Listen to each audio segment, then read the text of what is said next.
All right, here I have a 2024 Colorado with this service brake pad monitor light. I'm going to show something here. You want to press this home button here where the radio is. Click on vehicle status. And then you can see here it says brake pad life is low on the front brakes. And that's basically what it means. It could be either rear or low. And here you can see I'm trying to click on it. And it says in the front it's time to service them. And in the back they're at 82%. So that's basically all it means. It means to check your brakes basically. You could turn it on or off this system.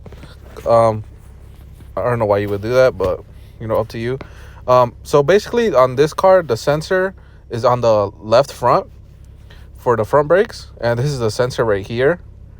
Um, and this car only had like 20,000 miles, so I thought maybe something wrong with the sensor.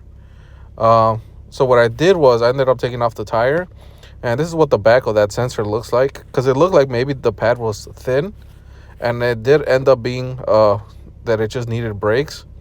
As you can see here, this inner pad is like very thin, and the outside one is it still has a lot of life left. This is something I've been seeing a lot on these Silverados and Colorados, or any of these GM trucks, where like the inner pad will wear a lot faster than the outer one, and they'll only be like a year or two old, or like very low mileage. So I don't know what's going on with that. Like I said, I think it's a common problem.